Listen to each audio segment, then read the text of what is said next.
Most people think that height is only genetic, meaning if your father is 6 foot tall, you will also be 6 foot tall. But science says something different, because your DNA only gives you a kind of roadmap. Your lifestyle, however, decides whether you reach your maximum height or not. And in this video I'll show you the 3 key factors that determine your growth. So before we start, make sure to drop a like and subscribe to support my new YouTube channel, and let's get started. Factor 1.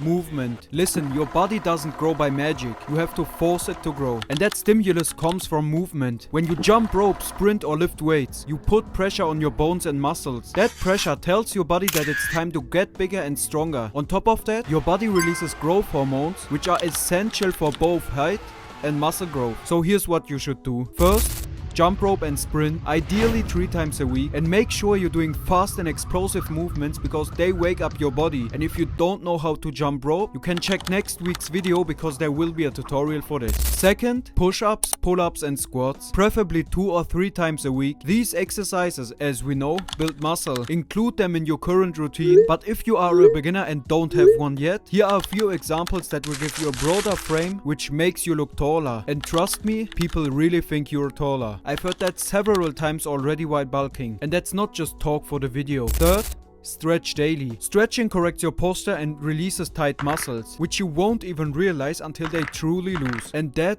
instantly makes you look taller. With a good posture, I'm 187 centimeters, and with normal posture, I'm 185 centimeters. And exercises like the Cobra stretch or hanging from a bar can help a lot with that. But be aware, weight training with heavy weights can negatively affect your growth, but not if you do it correctly. That's why resistance training is a great alternative, as it boosts growth hormone production, which then supports height growth. For example, I only started working out seriously when I was 17, but since I found boxing more interesting, I focused on it for about 4 years until I was 21. And in boxing, things like jump rope, stretching and Cobra stretches are normal. You literally do them in every training session. At 21, I then started to train seriously for muscle growth, and I think the fact that I did boxing first was one of the factors that helped me boost my height a little bit as well. A side effect of boxing is also that you can fight, so if you want to kill 2 birds with 1 stone, then outdo martial arts. But remember, no movement means no growth. If you want to reach your full height potential, you have to take action and train your body. There's no way around it. Factor 2. Nutrition. Movement gives your body the signal to grow, yes, but without proper nutrition, nothing will happen. Think of food as the fuel and building material your body needs. Good fuel costs, yes, sure, but cheap fuel, cheap products gives you pimples. A real life example, the average South Korean is about 175 centimeters tall, while the average North Korean is 165 centimeters tall. They both have the same genes, but South Koreans eat way better. So the difference lies mainly in nutrition. So what should you eat? Think of it like a pyramid. The base is protein. The most important thing for growth. Foods like chicken, eggs, fish and lentils are your best friends. And studies also show that more protein leads to more growth. Aim for about 1.5 to 2 grams of protein per kilogram of body weight, which means that my 70 kilo version back then would need around 105 to 140 grams of protein per day. Next is calcium. Calcium makes your bones stronger. You will find it in milk, cheese, yogurt and green leafy vegetables. Countries with lots of milky products tend to have taller populations. Look at the Dutch for example. I've been drinking buttermilk almost every day since I was 17 and it worked. It's cheap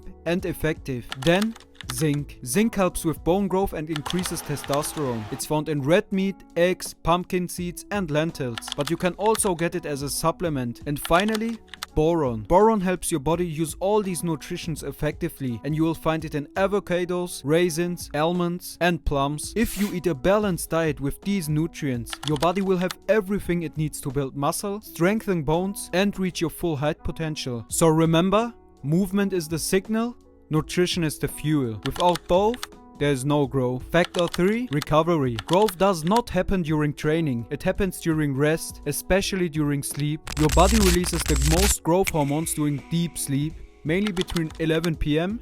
and 2 a.m. But if you go to bed late, like most people, and especially most teenagers who walk around with dark circles under their eyes in the school, you will miss this crucial window. So here's a small guide to maximize your recovery. Number 1, go to bed by 10 p.m. at the latest. which means that if you're watching this video at 10 right now, turn it off and go to sleep. Turn off screens at least 1 hour before bed, instead of lying under your blanket with your right hand, ready to watch a dirty movie. Get sunlight during the day to regulate your internal clock, reduce blue light exposure in the evening, and get yourself some blue lighting blocking glasses instead of just turning on the iPhone filter. Why? Because your phone will still give you mental stimulation that keeps you thinking, which then can ruin your sleep time.